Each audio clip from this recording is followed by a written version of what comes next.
establish clear guidelines for the gathering and retention of information. That was another very hot topic. How long is it kept? Is it public? Do I have access to it? Who gets to see it, etc. And build a strong set of oversight practices. We know that there are these in place. They just need to be monitored and strengthened on an ongoing basis. We felt it was important to also highlight what we felt was a more fundamental issue, and that actually emerged from the conversations and so on. The need, and it's really the need to continually nurture strong, trusting relationships. It sounds like motherhood. It sounds like, of course, we try to do that. But there are some of these issues that really go back, sort of stem from this. And you might even conclude that street checks are not the core problem. And many opponents admit that opposition is rooted in the deeper issue of perceived racial bias and the mistrust that this generates. And of course there was a lot of talk about that, and that's all factored into the rest of the report as well. But this quote sort of captures that. Someone said it's about the relationship between police and young people, not about street checks. So it's a little deeper issue.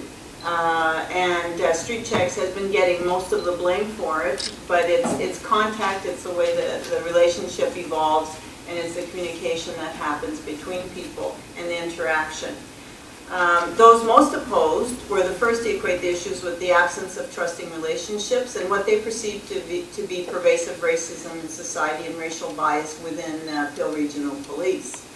And this was, we felt that we had images that some people worked with, and we felt that this captured that feeling quite well. Someone chose these two images, the cat looking at the fishbowl and the boxing gloves, and said, I worry these young men in the community will go from image A, the cat and the fish, to image N, the boxing gloves. Right now they feel targeted and vulnerable, but that will change to resentment and anger and confrontation. The implication being if the relationship and the trusting relationship doesn't evolve. And so that obviously has to be of some concern.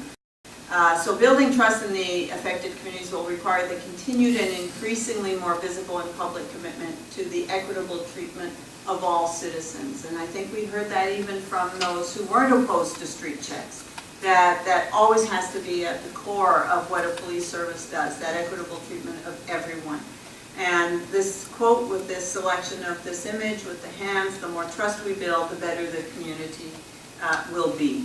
Am I hearing that you expected Caucasians, a mix of the population in Peel to have attended those sessions? Was that your expectation? Not necessarily. It would have been great if they had been there. Okay. But all we're saying is that unless you get that robust sample, you shouldn't make decisions. It could be that the other 80% would have agreed totally with what was said in the meeting, but in the absence of knowing that, It's not true. you should not. You should be cautious about making them. Well, I support that we can't draw any conclusion from the small sample. But what I would like you to know, if you don't already know, that it is an issue that's affecting racialized population. It is an issue where in Brampton, there are many black folks, and I just want to divide them into three groups. They may not really fall into that group, but just to make it easier to understand.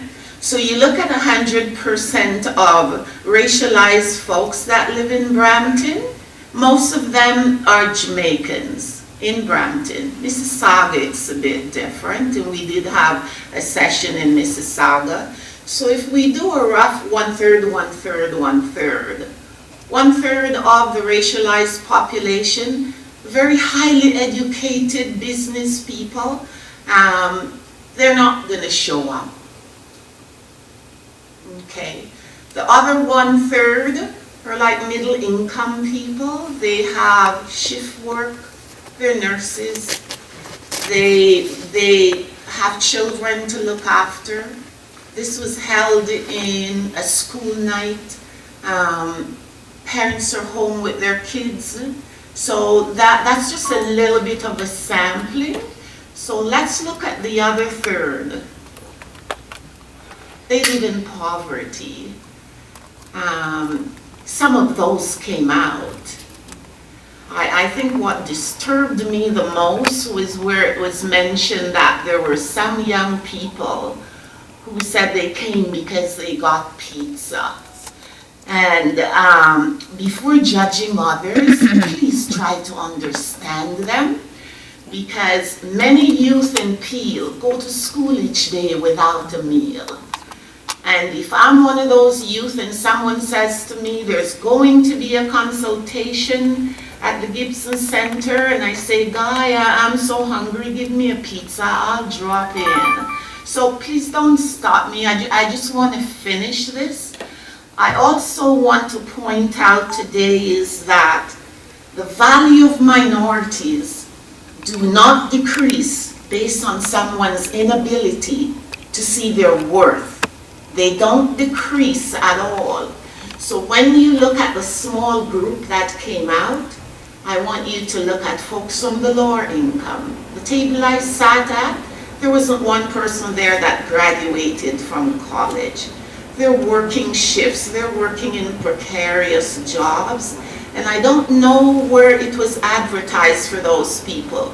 Was it placed in a barber shop, for example, where black men gather on a Saturday? Was it placed in a West Indian supermarket where people get together and talk? Was it placed, I don't know where the postings went. I know it may have been on the web. Was it placed where those youth gather? If you go by the corner of City Center right now, there are a lot of youth who are supposed to be in school, they're just hanging out there. Did they know about it? There's a lot of youth who goes to school, they have to work part-time hours.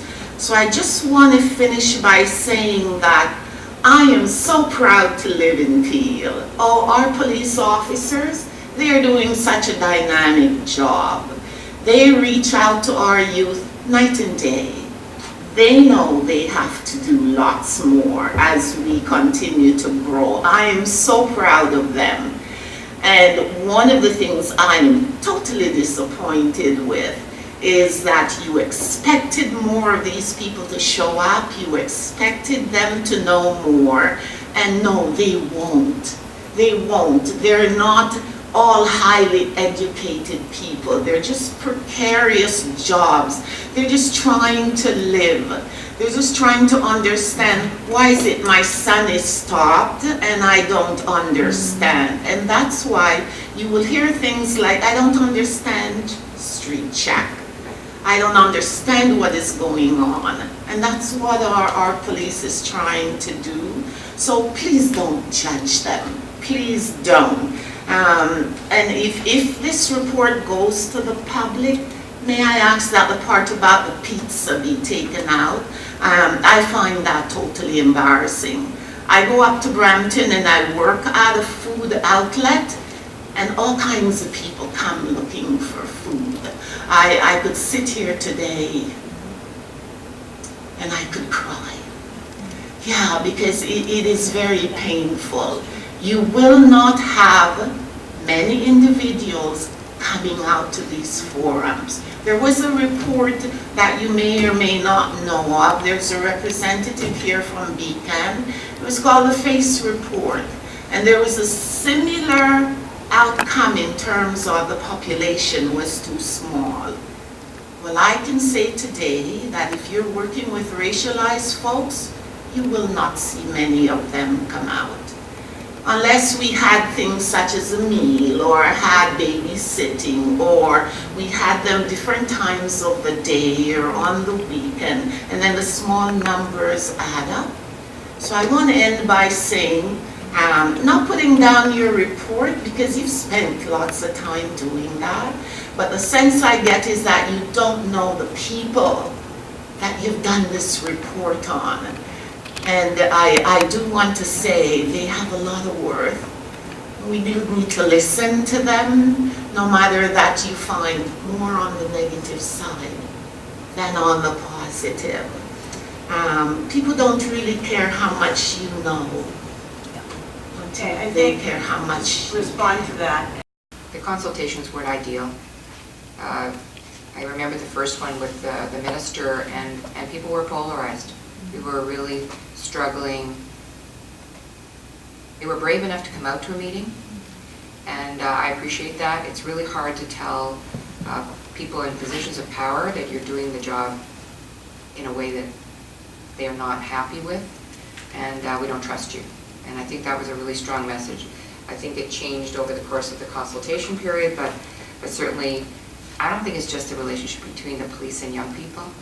I think it's the relationship between the police and the residents of Brampton. It wasn't just young people. I guess there was language in the executive summary that I found bothered me. I found it kind of offensive.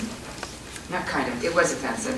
And I just felt it was supporting the status quo, and I think this board worked really hard and has really been challenged to try and find the right path forward.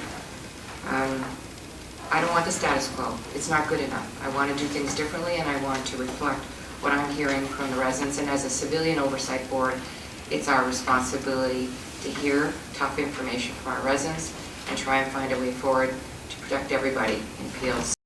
Once we understand that this issue affects disproportionately one community that composes 10% of the population, it doesn't affect to the same degree white or brown people. It affects black community and black male. So if we try to look at the data on the total population, the problem will be dwarfed because it's really focused on the black community. You did a very good job in capturing, but I don't think it was comprehensive. There's a lot of comments that were made that I think are missed and not represented here. I would be happy to send these things to you one way or another and for your consideration. Thank you very much. Thank you, Mr. Chair. Thank you, Liz. Thank you, Louise. And say, I really appreciate all the work you've done. To say, and just on behalf of Peel Police, and say, I know that Mayor Jeffrey, you commented the officers were handpicked. We actually selected. We sat down and we selected the commanders of the divisions. So each of the divisions were there, and the staff superintendents were there. Often we had to send some of my commanders home because there was too many of us, and I didn't want to overrule the crowd there. I know that my executive and I have talked a lot, and we've got a meeting with an offsite meeting on Tuesday, and this will be a topic of discussion again for my command team. Liz and Louise actually came out in December, and we had meetings with our command team at that time just to talk about it. So there is still lots of work to be done, and I know that this was a small sample size, but I have been meeting, and I continue to meet with different community groups and the school boards. Because I know it's all about trust and respect, and how do we build that? And I know, and it's not just Peel; it's policing in general is coming under scrutiny a lot more than it should. Or sorry, probably more than it should. It's coming out now. It's finally coming out that we need to work harder to demonstrate to the young officers on the street who do a very tough job, but they have to be very respectful of all community members. So I know our work is just starting. So I'm going to say. I have an offsite on Tuesday with the board, and I know this will be one of the topics we will be talking about. Thank you. Chief, I also want to thank you and your staff for being there, and I think all of you were there at some of the sessions, some of all the sessions, and I was really puzzled in the beginning, but I appreciate that you coming to, I think you came to all of them, right? 2 of them are the majority of it. So thank you very much for doing this thing, and I think we're going to use whatever we can to move forward and collectively, collaboratively, we'll figure out what is the best for you.